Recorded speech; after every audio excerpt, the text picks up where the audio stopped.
আসসালামু আলাইকুম।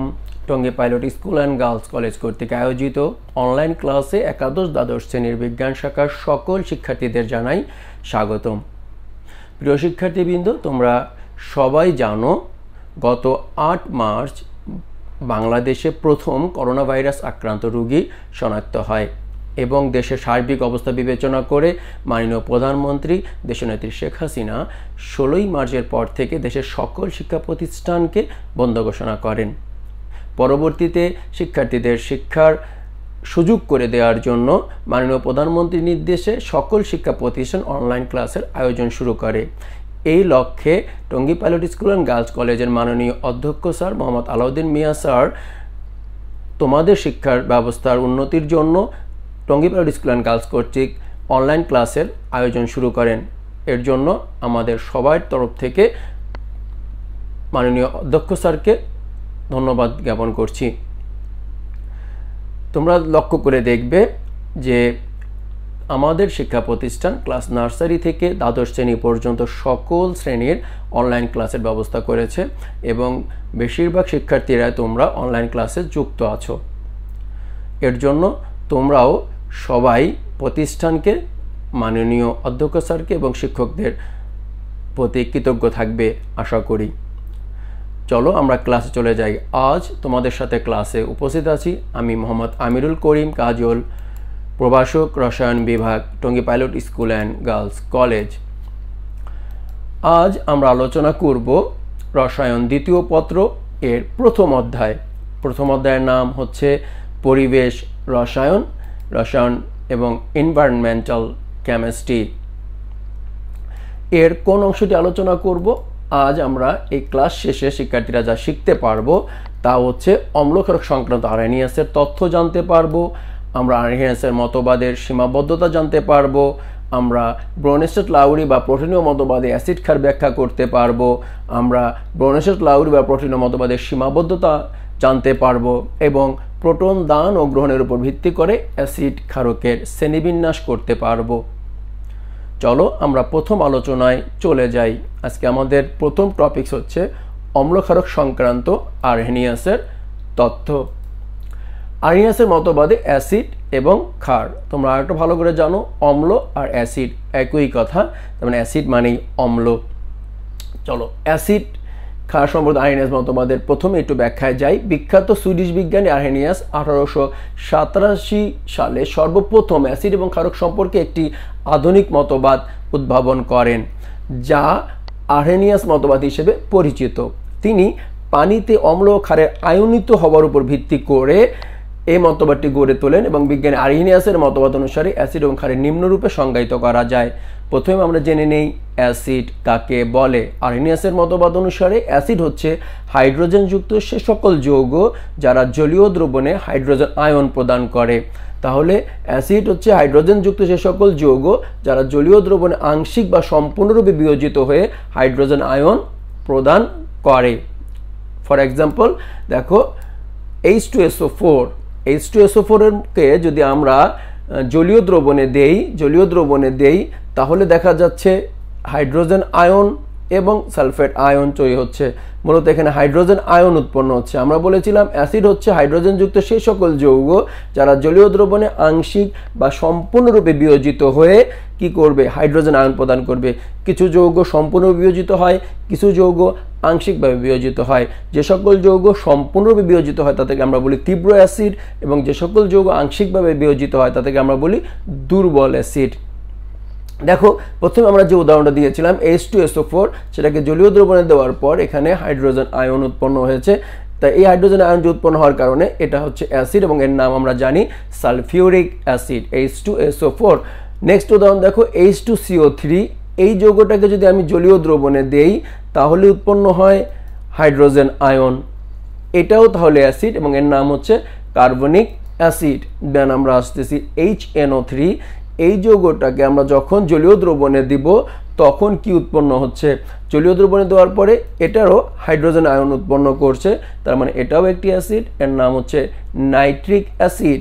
দেন আমরা দেখতেছি HCl, যেটাকে জলীয় দ্রবণে দিলে হাইড্রোজেন আয়ন H+ উৎপন্ন হচ্ছে, এটাকেও বলা হয় অ্যাসিড, এটা হচ্ছে হাইড্রোক্লোরিক অ্যাসিড HCl।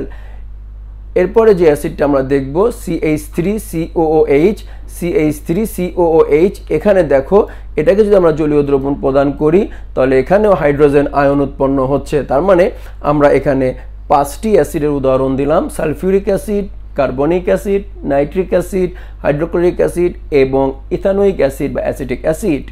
এরা প্রত্যেকেই অ্যাসিড। কারণ কি?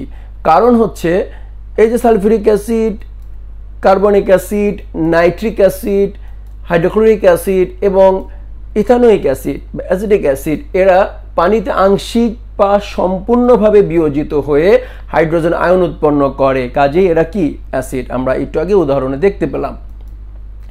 জলীয় দ্রবণে অ্যাসিড হতে উৎপন্ন হাইড্রোজেন আয়ন যে উৎপন্ন হচ্ছে, আমরা একটু আগে দেখলাম অ্যাসিড থেকে যে হাইড্রোজেন আয়ন উৎপন্ন হচ্ছে, এটা পানির সাথে বিক্রিয়া করে হাইড্রোনিয়াম আয়ন উৎপন্ন করে। এবার তোমরা বলো, আমি তোমাদের জন্য কিছু যৌগ দিচ্ছি, দেখো খেয়াল করে। CH4 যার নাম কি মিথেন, CH4 হচ্ছে কি মিথেন, তোমরা জানো এটা। C2H6 ইথেন, C2H6 ইথেন এবং C3H8 প্রোপেন। মিথেন, ইথেন এবং প্রোপেন, এই যে মিথেন, ইথেন এবং প্রোপেন, এই তিনটা যৌগের মধ্যে কোনটি কোনটি অ্যাসিড? আমরা তিনটা যৌগের নাম তোমাদের দিলাম, এই তিনটা যৌগের মধ্যে কোনটি কোনটি অ্যাসিড তোমরা দেখো। আমরা একটু আগে আলোচনা করেছিলাম sulphuric acid, carbonic acid, nitric acid, hydrochloric acid এবং acid ethanoic acid, acetic acid, যারা প্রত্যেকটা হাইড্রোজেন যুক্ত যৌগ এবং এরা জলীয় দ্রবণে হাইড্রোজেন আয়ন প্রদান করে, দেন এরা অ্যাসিড। তাহলে এই যে যৌগগুলোর মধ্যে হাইড্রোজেন আমরা সংজ্ঞায় কি বলেছিলাম? আরিনাসের মতবাদ অনুসারে হাইড্রোজেনযুক্ত যে সকল যৌগ, হাইড্রোজেনযুক্ত যে সকল যৌগ জলীয় দ্রবণে সম্পূর্ণরূপে বা আংশিক রূপে বিয়োজিত হয়ে হাইড্রোজেন আয়ন প্রদান করে তাকে আমরা বলি অ্যাসিড। তাহলে এখানে পাঁচটা চলে অ্যাসিড। এবার আমি তোমাদের জন্য বাড়ির কাজ হিসেবে বললাম যে মিথেন, ইথেন এবং প্রোপেন, CH4, C2H6 এবং C3H8 এর মধ্যে কোনটি কোনটি অ্যাসিড? চিন্তা করে বলো। আসো আমি তোমাদের একটু সাহায্য করি। দেখো তিনটা যৌগের মধ্যেই একাধিক অ্যাসিড আছে, সরি হাইড্রোজেন আছে নাকি? CH4 এখানে 4টা হাইড্রোজেন, C2H6 এখানে 6টা হাইড্রোজেন, C3H8 এখানে 8টা হাইড্রোজেন আছে। তার মানে হাইড্রোজেন যুক্ত যৌগ এরা। তাহলে এরা আমাদের হিসাব মতে এরা তিনটাই কি হওয়ার কথা? তিনটা যৌগই অ্যাসিড হওয়ার কথা। কিন্তু এরা কেউই কি নয়? অ্যাসিড নয়। কেন অ্যাসিড নয়? হাইড্রোজেন আছে, তারপরও কেন অ্যাসিড হবে না? আমরা বললাম যে হাইড্রোজেনযুক্ত যৌগ, কিন্তু ওখানে কিন্তু আরেকটা কথা বলা ছিল, যারা জলীয় দ্রবণে আংশিক বা সম্পূর্ণরূপে বিয়োজিত হয়ে কি করবে? হাইড্রোজেন আয়ন প্রদান করবে, কারণ এরা জলীয় দ্রবণে হাইড্রোজেন আয়ন উৎপন্ন করতে পারে না। যেহেতু তারা এই শর্তটি মানছে না, সেহেতু এরা কি না, এরা কোনো যৌগই কি নয়? অ্যাসিড নয়। তার মানে মিথেন, ইথেন, প্রোপেন, বিউটেন এরা কেউই কি নয়? অ্যাসিড নয়। তার মানে শুধু হাইড্রোজেন থাকলে হবে না, হাইড্রোজেনটা কি করতে হবে? জলীয় দ্রবণে বিয়োজিত হতে হবে, সে আংশিকভাবে হোক বা সম্পূর্ণরূপে হোক। চলো এবার আমরা জানবো ক্ষারক সম্পর্কে। ক্ষারক হচ্ছে হাইড্রক্সিল যুক্ত সেই সকল যৌগ যারা জলীয় দ্রবণ আংশিক বা সম্পূর্ণরূপে বিয়োজিত হয়ে হাইড্রক্সিল আয়ন ও H আয়ন উৎপন্ন করে। একটা জিনিস লক্ষ্য করে দেখো, আগের সংজ্ঞার সাথে এই সংজ্ঞা কি পার্থক্য আছে? অ্যাসিডের সংজ্ঞায় ছিল হাইড্রোজেন যুক্ত, এখানে হাইড্রক্সিল যুক্ত। ওখানে জলীয় দ্রবণে আংশিক বা সম্পূর্ণরূপে বিয়োজিত হয়ে উৎপন্ন করেছিল হাইড্রোজেন আয়ন, এখানে উৎপন্ন করতেছে কি? Hydroxyl ion. সম্পূর্ণ মিল আছে, শুধু একটা জায়গায় পার্থক্য, সেটা একটা হাইড্রোজেন, এখানে হাইড্রক্সিল। সুতরাং খুবই সহজ, একটু সহজে চিন্তা করলে ব্যাপারটা সহজে তোমরা কি করতে পারবে? শিখে ফেলতে পারবে। এবার ক্ষারকের উদাহরণে যাই। দেখো NaOH, OH sodium hydroxide, NaOH যা জলীয় দ্রবণে কি করতেছে? দেখো হাইড্রক্সিল আয়ন উৎপন্ন করছে, তার মানে এটা একটি ক্ষারক। সোডিয়াম হাইড্রক্সাইড, দেন KOH পটাশিয়াম হাইড্রক্সাইড, এই যৌগটাও জলীয় দ্রবণে হাইড্রক্সাইড আয়ন উৎপন্ন করে, তাহলে এটাও ক্ষারক। দেন আমরা উদাহরণ হিসেবে দেখতেছি ক্যালসিয়াম হাইড্রক্সাইড, যেটা পানিতে জলীয় দ্রবণে কি করতেছে? হাইড্রক্সিল আয়ন উৎপন্ন করে এবং অ্যামোনিয়াম হাইড্রোক্সাইড এই যৌগটাও জলীয় দ্রবণে কি করতেছে, হাইড্রোক্সাইড আয়ন উৎপন্ন করছে। তাহলে এখানে যে 4টা যৌগের কথা আমরা লিখেছি কি কি, sodium hydroxide, potassium hydroxide, calcium hydroxide, ammonium hydroxide, এরা প্রত্যেকেই কি, এরা প্রত্যেকেই হচ্ছে গিয়ে ক্ষারক। তাহলে দেখো এই যে যৌগগুলোর কথা বললাম এরা কেন ক্ষারক বললাম, কারণ এরা জলীয় দ্রবণে হাইড্রক্সিল আয়ন উৎপন্ন করে। এবার দেখো যে নতুন কিছু জিনিস দেখব, যে CH3OH এর নাম কি, CH3OH মিথানল, CH3OH এই যে মিথানল যৌগটা এখানেও কিন্তু OH মানে হাইড্রোক্সাইড যুক্ত, C2H5OH ethanol, C2H5OH ethanol, methanol ethanol, CH3OH C2H5OH দুটি যৌগ লিখলাম, দুটো যৌগ কি হাইড্রোক্সাইড যুক্ত যৌগ, কিন্তু এরা কেউই কি করে না, জলীয় দ্রবণে বিয়োজিত হাইড্রোক্সাইড আয়ন উৎপন্ন করে না, ফলে এরা কি নয়, এরা কেউই ক্ষারক নয়। ঠিক আছে, তার মানে একটু আগে আমরা যখন অ্যাসিডের ব্যাপারে আলোচনা করলাম, অ্যাসিডের ব্যাপারে বললাম যে হাইড্রোজেন যুক্ত যে সকল যৌগ জলীয় দ্রবণে হাইড্রোজেন আয়ন উৎপন্ন করে তারা হচ্ছে অ্যাসিড। সেখানে আমরা দেখলাম কিছু যৌগ আছে তার মধ্যে হাইড্রোজেন আছে কিন্তু তারা অ্যাসিড নয়, কারণ হচ্ছে তারা কি করে না, জলীয় দ্রবণ হাইড্রোজেন আয়ন উৎপন্ন করে না। দেন আমরা ক্ষারককে আসলাম, সেখানে আমরা বললাম যে হাইড্রোক্সাইড যুক্ত যে সকল যৌগ আংশিক বা সম্পূর্ণ বিয়োজিত হয়ে হাইড্রক্সিল আয়ন উৎপন্ন করে তারা ক্ষারক, এবং আমরা উদাহরণ দেখলাম। এবং তার পাশাপাশি আমরা দেখলাম কিছু যৌগ আছে যার মধ্যে হাইড্রোক্সাইড থাকার পরেও তারা ক্ষারক নয়, কারণ তারা কি করে না, জলীয় দ্রবণে হাইড্রক্সিল আয়ন উৎপন্ন করে না। তাহলে আমরা আরহেনিয়াস তত্ত্ব অনুসারে অ্যাসিড এবং ক্ষারক কারা সেটা শিখে ফেলতে পারলাম। কিন্তু এই আরহেনিয়াস যে তত্ত্ব তার মধ্যে কিছু কি আছে, সীমাবদ্ধতা আছে, কিছু ভুল আছে।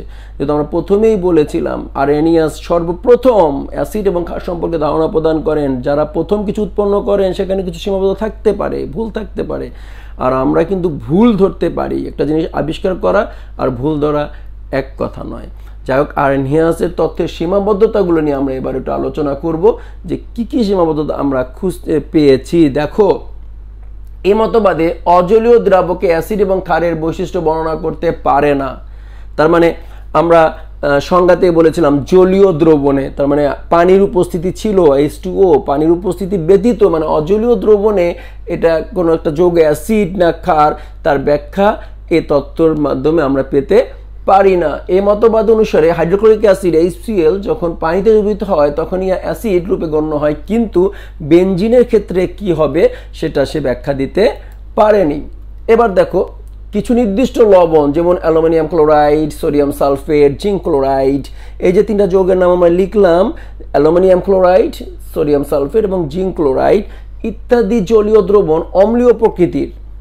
মজার ব্যাপার দেখো যে তিনটা যৌগ আমরা লিখলাম, অ্যালুমিনিয়াম ক্লোরাইড, সোডিয়াম সালফেট এবং জিঙ্ক ক্লোরাইড, এদের তিনটা যৌগের কোনোটার মধ্যেই কোনো হাইড্রোজেন নেই। তার মানে হাইড্রোজেন তার নাই, তারপরেও সে কি, তার জলীয় দ্রবণ কি, অম্লীয় প্রকৃতির মানে অ্যাসিডীয়। তাহলে আমরা বলেছিলাম আরহেনিয়াস তত্ত্ব সেখানে কি জেনেছিলাম যে হাইড্রোজেন যুক্ত হতে হবে এবং জলীয় দ্রবণ হাইড্রোজেন আয়ন প্রদান করতে হবে। যেখানে তারা হাইড্রোজেনই নাই তারপরেও সে কি করে, তার জলীয় দ্রবণ অম্লীয় প্রকৃতির। তার মানে এটারও ব্যাখ্যা কি করতে পারে না, আরহেনিয়াস দিতে পারেনি, এই মতবাদটি ব্যাখ্যা করতে পারে না। এবার দেখো NH3 অ্যামোনিয়া, যে NH3 এর মধ্যে হাইড্রোজেন আছে, তার মানে আমরা মনে করতে পারি যে হাইড্রোজেন যেহেতু আছে সেটা কি হতে পারে, অ্যাসিড হতে পারে। বাট NH3 এর মধ্যে হাইড্রোজেন থাকার পরেও সেটা কি ক্ষারক, এবং সেখানে হাইড্রক্সিল নেই। দেখো হাইড্রোজেন আছে, হাইড্রক্সিল নেই, মূলক নেই, তারপরে এটি ক্ষারক। এটার ব্যাখ্যা বা এই মতবাদ কি করতে পারছে না, সমর্থন করতে পারছে না, দিতে পারছে না। নেক্সট যে সীমাবদ্ধতাটি আছে দেখো, বিভিন্ন অম্ল ও ক্ষারের পরস্পরের শক্তির পার্থক্য এই মতবাদ ব্যাখ্যা করতে পারে না। মানে কোন অ্যাসিডটি বেশি তীব্র, কোনটি দুর্বল অ্যাসিড, এটার ব্যাখ্যা দিতে পারে না। কোনটি তীব্র ক্ষার, কোনটি দুর্বল ক্ষার, এটার ব্যাখ্যা কি করতে পারে না, আরহেনিয়াস মতবাদের সাহায্যে ব্যাখ্যা করা যায় না। তার মানে আমরা হয়তো বা অ্যাসিড চিনতে পারছি যে এটা অ্যাসিড, এটা ক্ষার, বাট কোনটা তীব্র কোনটা দুর্বল এটা আমরা এখান থেকে জানতে পারি না। এই 4টা আরএনএস তথ্যের সীমাবদ্ধতা খুব ভালো করে মুখস্থ করে ফেলতে হবে এবং ব্যাখ্যাগুলো ভালো করে পড়তে হবে। এখানে কিন্তু একটা জিনিস মনে রাখতে হবে, আমরা সকল অ্যাসিড যৌগের নাম এখানে লিখে দিইনি, আরও অনেক যৌগ আছে যেগুলো তোমাকে দেখে নিতে হবে। এখানে একটা এক্সাম্পল দিয়েছি যে কোনটি শক্তিশালী অ্যাসিড, তার মতবাদ কি করতে পারেনি, এই মতবাদ দ্বারা ব্যাখ্যা করতে পারেনি। তাহলে আমরা এতক্ষণে কি শিখলাম বন্ধুরা? আমরা শিখলাম আরএনএসের তথ্য সাহায্যে অ্যাসিড এবং ক্ষারের সংজ্ঞা, তার উদাহরণ, এবং পরবর্তীতে শিখলাম এই তথ্যের সীমাবদ্ধতাগুলো। যেহেতু একটা সীমাবদ্ধতা পাওয়া গেছে, একটা ব্যাখ্যা, একটা জিনিস আবিষ্কার করা হয়েছে, তার সীমাবদ্ধতাও পাওয়া গেছে, তারপরে এই সীমাবদ্ধতার ওভারকাম করতে হবে। এই সীমাবদ্ধতা ওভারকাম করার চেষ্টা কে করলো, এবার সে ব্যাখ্যা আমরা যাব ব্রনস্টেড লাউরি বা প্রোটনীয় মতবাদে অ্যাসিড ক্ষার। ব্রনস্টেড লাউরি আরএনএস মতবাদের সীমাবদ্ধতা দূরীকরণে 1923 সালে বিজ্ঞানী ব্রনস্টেড এবং লাউরি অ্যাসিড এবং ক্ষারক সম্পর্কে পৃথক পৃথকভাবে মতবাদ প্রকাশ করেন। তাহলে যখন আরএনএস তত্ত্বের সীমাবদ্ধতা পাওয়া গেল, তারপরে ব্রনস্টেড এবং লাউরি দুজন বিজ্ঞানী তারা পৃথক পৃথকভাবে কি করলেন, 1923 সালে তারা কি করলেন, অ্যাসিড এবং ক্ষারক সম্পর্কে মতবাদ প্রকাশ করলেন। এটি ব্রনস্টেড লাউরির মতবাদ নামে পরিচিত। তাদের এই মতবাদ অনুসারে নিম্নরূপে অ্যাসিড এবং ক্ষারককে সংজ্ঞায়িত করা যায়। চলো ব্রনস্টেড এবং লাউরির মতামত অনুসারে কোনটি অ্যাসিড এবং কোনটি ক্ষার এটা আমরা জেনে আসি। আর একটা কথা মনে রাখতে হবে, আমরা লিখেছি দেখো উপরে ব্রনস্টেড লাউরি বা প্রোটনীয় মতবাদ। এই মতবাদটাকে আমরা প্রোটনীয় মতবাদও বলি, কারণ মূলত ব্রনস্টেড এবং লাউরি এখানে ব্যাখ্যা দিয়েছেন প্রোটন দ্বারা, যে প্রোটনের উপর ভিত্তি করে কারা অ্যাসিড এবং কারা ক্ষার, এই ব্যাখ্যাটা তারা দিয়েছেন। প্রথমে দেখো অ্যাসিড। অ্যাসিড হলো এমন একটি হাইড্রোজেন ধারণকারী অণু বা যৌগ কিংবা আয়ন, অণু বা যৌগ কিংবা আয়ন যা অন্য কোনো পদার্থকে প্রোটন দান করতে পারে। এবার একটু ফ্ল্যাশব্যাকে যাই, আমরা অনেক ছোটবেলা থেকে জেনে আসতেছি যে প্রোটন জিনিসটা কি। হাইড্রোজেন আয়নকে আমরা বলি প্রোটন, হাইড্রোজেন আয়নকে আমরা বলি কি প্রোটন। যে হাইড্রোজেন ধারণকারী অণু বা যৌগ কিংবা আয়ন কি করতেছে, প্রোটন দান, মানে কি দান করছে, তারা হাইড্রোজেন আয়ন প্রদান করছে। এক হিসেবে কিন্তু আরএনএস এর মতামতে যেখানে ছিল হাইড্রোজেন যুক্ত যে সকল যৌগ কি করবে, হাইড্রোজেন আয়ন প্রদান করবে, সেখানে তারা একটু চেঞ্জ করে বলছে কি প্রোটন দান করবে। যারা প্রোটন দান করতে সক্ষম যৌগ, অণু বা আয়ন যাই হোক, তারাই কি হবে, অ্যাসিড হবে। উদাহরণস্বরূপ তুমি এখানে দেখতেছো HCl, HNO3, H3O, তার মানে হাইড্রোক্লোরিক অ্যাসিড, নাইট্রিক অ্যাসিড এবং হাইড্রোনিয়াম আয়ন ইত্যাদি কি অ্যাসিড, কারণ এরা প্রত্যেকেই কি করতে পারে, প্রোটন মানে হাইড্রোজেন আয়ন প্রদান করতে বা দান করতে পারে। এবার আসো ক্ষারকে। ক্ষারক হলো এমন একটি অণু বা যৌগ কিংবা আয়ন যা অন্য কোনো পদার্থ হতে প্রোটন গ্রহণ করতে পারে। আমরা আরএনএস এর মতবাদ থেকে জেনেছিলাম হাইড্রোক্সাইড যুক্ত যে সকল যৌগ আংশিক বা সম্পূর্ণরূপে বিয়োজিত হয়ে হাইড্রোক্সাইড আয়ন প্রদান করে তারা হচ্ছে ক্ষারক। কিন্তু এক্ষেত্রে আমরা দেখতে পাচ্ছি যে সকল অণু, যৌগ বা আয়ন প্রোটন গ্রহণ করতে সক্ষম তারাই হচ্ছে ক্ষারক। তাহলে এখানে অনেক বড় একটা ডিফারেন্স পাওয়া গেছে আমাদের আরএনএস এর সাথে এবং ব্রনস্টেড লাউরি মতবাদের সাথে। যেখানে আমরা অ্যাসিডের ক্ষেত্রে বললাম প্রোটন দান করলেই অ্যাসিড, আর প্রোটন গ্রহণ করলে আমরা কি জানলাম, ক্ষারক জানলাম। উদাহরণ কি NH3, অ্যামোনিয়া, হাইড্রক্সিল আয়ন এবং বাইকার্বনের আয়ন ইত্যাদি হচ্ছে ক্ষারক। চলো এবার আমরা কি বিষয় নিয়ে আলোচনা করব। আমরা মনে করতেছি যেহেতু আরএনএস তথ্যের সীমাবদ্ধতাগুলো ব্রনস্টেড লাউরি বের করছে, তাহলে তার কোনো কি থাকবে না, কোনো ভুল থাকবে না, তাহলে একদম পরিশুদ্ধ একদম বিশুদ্ধ একটা তথ্য দিবে। আসলে তা নয়। আরএনএস এর তথ্যের মতো ব্রনস্টেড এবং লাউরির তথ্যেও কি ছিল, কিছু সীমাবদ্ধতা ছিল। তাহলে এবার আমরা আলোচনা করব ব্রনস্টেড লাউরি বা প্রোটনীয় মতবাদের সীমাবদ্ধতাগুলো নিয়ে। কি কি সীমাবদ্ধতা আছে লক্ষ্য করে দেখো। প্রথমে দেখো অনেক অ্যাসিড এবং ক্ষারক বিক্রিয়া রয়েছে যেখানে কোনো প্রোটন স্থানান্তর ঘটে না। ব্রনস্টেড লাউরি বলছে যে সকল বিক্রিয়ায় অ্যাসিড একটা যৌগ কি করবে, প্রোটন দান করবে, সে অ্যাসিড। আরেকটা যৌগ কি করবে, আয়ন কি করবে, প্রোটন গ্রহণ করবে, সে ক্ষারক। কিন্তু এমন কিছু বিক্রিয়া আছে যেগুলোর ভিতরে কি হয় না, প্রোটন স্থানান্তরিত হয় না, মানে এখানে কেউ প্রোটন দানও করে না, গ্রহণও করে না। একটা এক্সাম্পল দেখো, sulphur dioxide plus sulphur dioxide, SO2 এর মধ্যে কোনো প্রোটন নেই, যেহেতু হাইড্রোজেন নেই। হাইড্রোজেন থাকলে সেটা প্রোটন দেওয়ার সম্ভাবনা আছে, কারণ হাইড্রোজেন আয়নিত প্রোটন। কিন্তু এখানে সালফার ডাইঅক্সাইড কোনো প্রোটন না থাকার পরেও এটা একটি অ্যাসিড এবং ক্ষারক বিক্রিয়া, যেটার ব্যাখ্যা লাউরি কি করতে পারেনি, দিতে পারেনি। এবার আসো দ্বিতীয় সীমাবদ্ধতা। এই মতামত অনুসারে প্রোটন দান করতে সক্ষম পদার্থ মাত্রই অ্যাসিড, যারা প্রোটন দান করে তারাই অ্যাসিড। কিন্তু দেখো অ্যালুমিনিয়াম সালফেট, অ্যালুমিনিয়াম ক্লোরাইড ইত্যাদি প্রোটন দান না করা সত্ত্বেও এদের জলীয় দ্রবণ কেন অ্যাসিডীয় তার মতামত ব্যাখ্যা করতে লাউরি পারেনি। এখানে দেখা যাচ্ছে অ্যালুমিনিয়াম সালফেটের মধ্যে কোনো হাইড্রোজেন নেই, মানে প্রোটন নেই। অ্যালুমিনিয়াম ক্লোরাইডের মধ্যে হাইড্রোজেন নেই এবং তারা প্রোটন দান করতে পারে না। তারপরেও এরা কেন জলীয় দ্রবণে অ্যাসিডীয়, এটার ব্যাখ্যা কি করতে পারেনি, লাউরি মতবাদ দ্বারা ব্যাখ্যা করতে পারে না। ইলেকট্রন স্থানান্তরের মাধ্যমে অম্লক্ষার বিক্রিয়া হতে পারে, এই মতবাদ ব্যাখ্যা করেন। এখানে ইলেকট্রন স্থানান্তরিত হলেও কি হতে পারে, কোনো একটা যৌগ বা অণু বা আয়ন কি হতে পারে, অ্যাসিডও হতে পারে বা ক্ষারীয় হতে পারে, সেটার ব্যাখ্যা লাউরি দিতে পারেনি। শুধুমাত্র প্রোটনের উপর ভিত্তি করে দিয়েছে, যে কারণে তার মতবাদকে বলা হয় প্রোটনীয় মতবাদ। অম্লক্ষার বিক্রিয়ায় সৃষ্ট জটিল যৌগের স্থায়িত্ব ব্যাখ্যা করতে পারেনি। অম্লক্ষারের বিক্রিয়ায় মধ্যবর্তী অবস্থানে একটি জটিল যৌগ উৎপন্ন হয়, এটা স্থায়িত্ব কতটুকু হতে পারে, কতক্ষণ হতে পারে, সেটার ব্যাখ্যাও লাউরি দিতে পারে নাই। তাহলে আমরা শিখলাম কি, লাউরি মতবাদ ভিত্তিতে অ্যাসিড কাকে বলে, ক্ষার কাকে বলে তার উদাহরণ জানলাম এবং পরবর্তীতে তার সীমাবদ্ধতাগুলো আমরা আলোচনা করলাম। এবার বন্ধুরা চলো আমরা পরবর্তী অংশে চলে যাই। এবার আমরা দেখব প্রোটন দান ও গ্রহণের উপর ভিত্তি করে অ্যাসিড ক্ষারকের শ্রেণীবিন্যাস। যে এই যে কেউ প্রোটন দান করছে, গ্রহণ করতেছে, এর ভিত্তিতে অ্যাসিড এবং ক্ষারের শ্রেণীবিন্যাস জানবো। আমরা জানি প্রোটন দান করলে অ্যাসিড এবং প্রোটন গ্রহণ করলে ক্ষার, সেই ভিত্তিতে আমরা আলোচনায় চলে যাচ্ছি। প্রথমে আমরা আলোচনা করব কি নিয়ে, অ্যাসিডের শ্রেণীবিন্যাস নিয়ে। দেখো প্রোটন দানের উপর ভিত্তি করে অ্যাসিড প্রধানত দু প্রকার। প্রোটন দানের উপর ভিত্তি করে অ্যাসিড প্রধানত কি প্রকার, দুই প্রকার। এক হচ্ছে মনোপেট্রিক অ্যাসিড। মনোপেট্রিক অ্যাসিড জিনিসটা কি, যে অ্যাসিড একটি মাত্র প্রোটন দান করতে পারে। সে কি করবে, এই যৌগ অণু বা আয়ন কি করবে, একটি মাত্র প্রোটন দান করবে, তাকে আমরা বলবো মনোপেট্রিক অ্যাসিড। এই ক্ষেত্রে দেখো HNO3 কে আমরা এক্সাম্পল হিসেবে ব্যবহার করেছি, যেখানে একটি মাত্র হাইড্রোজেন আয়ন বা প্রোটন সে কি করতে পারে, দান করতে পারে। এই কারণে এটা হচ্ছে মনোপেট্রিক যৌগ, মানে মনোপেট্রিক অ্যাসিড। এরপরে দ্বিতীয় যেটা, দুটো যেহেতু আমরা বলছি, একটা মনোপেট্রিক, একটা যে পলিপেট্রিক অ্যাসিড। মনোপেট্রিক আমরা বলেছিলাম মাত্র একটি মাত্র প্রোটন দান করতে সক্ষম, কিন্তু পলিপেট্রিক আমরা জানবো একাধিক প্রোটন সে দান করতে সক্ষম হলে তাকে বলা হবে পলিপেট্রিক অ্যাসিড। এক্ষেত্রে দেখো যদি কোনো একটা অ্যাসিড দুটি প্রোটন দান করে তাকে বলা হয় ডাইপেট্রিক অ্যাসিড, এবং যদি কোনো যৌগ তিনটি প্রোটন দান করতে পারে তাকে বলা হয় ট্রাইপেট্রিক অ্যাসিড। এক্সাম্পল হিসেবে দেখো আমরা সালফিউরিক অ্যাসিডকে ব্যবহার করেছি। সালফিউরিক অ্যাসিড দুটি প্রোটন দান করতে সক্ষম। সালফিউরিক অ্যাসিডের একটি অণু দুটি করে প্রোটন দান করতে সক্ষম।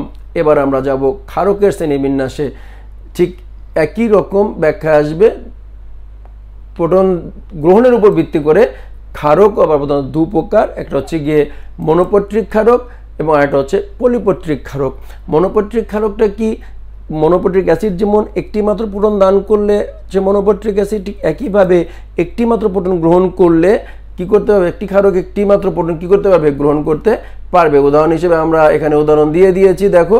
এবং পলিপেট্রিক ক্ষারকের মধ্যে কি হবে, সে একাধিক প্রোটন গ্রহণ করতে পারবে। এখানে উদাহরণ হিসেবে দেখো CO3 PO4 এবং SO4 প্রভৃতি, এরাও কি পলিপেট্রিক ক্ষারক। দেখো আমরা প্রথম থেকে আলোচনায় যাই। আমরা প্রথম থেকে যখন আলোচনায় যাচ্ছি সেখানে কি ছিল, প্রথমে আমাদের আলোচনার বিষয়বস্তু ছিল আর্নিয়াসের মতবাদের ভিত্তি করে কারা অ্যাসিড কারা ক্ষারক। দেন আমরা অ্যাসিড এবং ক্ষারকের মতবাদগুলো থেকে কেন তার সীমাবদ্ধতা, এগুলো আমরা দেখলাম। আর্নিয়াসের মতবাদের সীমাবদ্ধতাগুলো দেখলাম। দেন আমরা ব্রুনেস্টেড লাউরি মতবাদ কি করলো, যতগুলো সীমাবদ্ধতা ছিল, কিছু সীমাবদ্ধতা সে অনেকটাই কি করেছিল, ওভারকাম করেছিল ব্রুনেস্টেড লাউরি। দেন তার মধ্যেও কিছু সীমাবদ্ধতা পাওয়া গেল। দেন আমরা দেখলাম প্রোটন দানের উপর ভিত্তি করে এবং গ্রহণের উপর ভিত্তি করে অ্যাসিড এবং ক্ষারকের শ্রেণীবিন্যাস জানলাম। আমরা আমাদের ক্লাসের আজকে 5টি টপিকস আলোচনা করার কথা ছিল এবং 5টি টপিকস আলোচনা করে ফেলেছি। এবার তোমাদের শেষ অংশে তোমাদের জন্য যেটা থাকে আমার তরফ থেকে, সেটা হচ্ছে হোমওয়ার্ক। কি মনে হচ্ছে আজকে কি বাড়ির কাজ হতে পারে? আমরা আজকে প্রথম আমি তোমাদের জন্য কোনো হোমওয়ার্ক ওভাবে রাখিনি।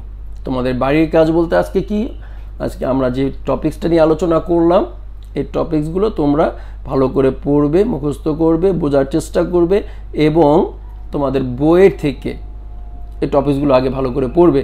যদি কোনো জায়গায় কারো কোনো সমস্যা হয় তাহলে অবশ্যই কমেন্ট বক্সে কমেন্ট করে জানাবে বা আমাকে মেসেঞ্জারে নক করবে, যেভাবে হোক তোমরা আমাকে জানাবে, আমি অবশ্যই তোমাদের সমস্যাগুলো সমাধান করে দিব।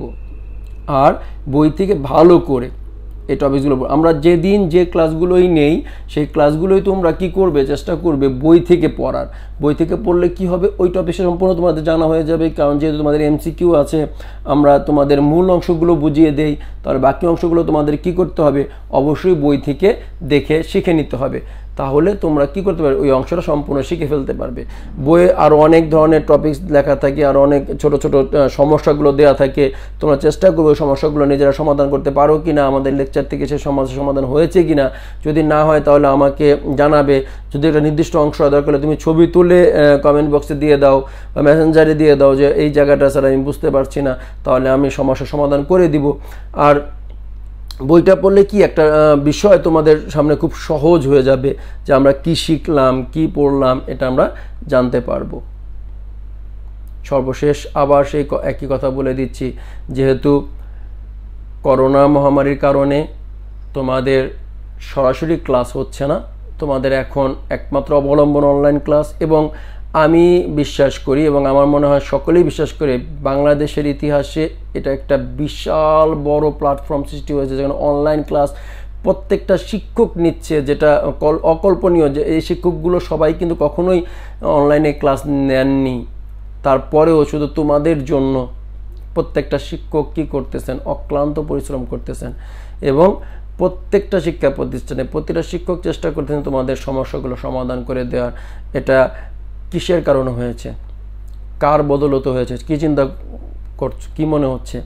দেখো, আজ ডিজিটাল বাংলাদেশ হওয়ার কারণেই কিন্তু এটা সম্ভব হয়েছে। আমরা যখন স্টুডেন্ট ছিলাম এই জিনিসটা আমরা চিন্তাও করি নাই যে এরকম হতে পারে। আর তোমরা আজকে পেয়ে যাচ্ছ যে তোমরা ক্লাস করতে পারছো না, কিন্তু তোমাদের ক্লাস সরাসরি হচ্ছে না, কিন্তু তোমাদের ক্লাস হচ্ছে, অনলাইনে হচ্ছে। অনলাইনে মানে কি, ডিজিটাল প্ল্যাটফর্মে হচ্ছে, ঠিক আছে? এর সম্পূর্ণ সার্থকতা কার, এর জন্য ধন্যবাদ অবশ্যই দিতে হয় বাংলাদেশের বর্তমান প্রধানমন্ত্রী, মাননীয় প্রধানমন্ত্রী শেখ হাসিনাকে, যার উদ্যোগে আজ বাংলাদেশ ডিজিটাল বাংলাদেশে পরিণত হয়েছে। আমরা আশা করব খুব শীঘ্রই বাংলাদেশ থেকে মহান আল্লাহ তাআলা করোনা ভাইরাস নিয়ে যাবে, আমাদের সবাইকে সুস্থ করে দিবেন। আমরা আবার সামনাসামনি সরাসরি শিক্ষা প্রতিষ্ঠানে যে ক্লাস করতে পারবো, আমরা সমস্যা সমাধান করতে পারবো। সবাই সবার জন্য দোয়া করবে। অনেক অনেক ধন্যবাদ আজকে ক্লাসটায় তোমাদের সাথে থাকার জন্য। Thank you very much. আল্লাহ হাফেজ। আসসালামু আলাইকুম রহমতুল্লাহি ওয়া বারাকাতুহু।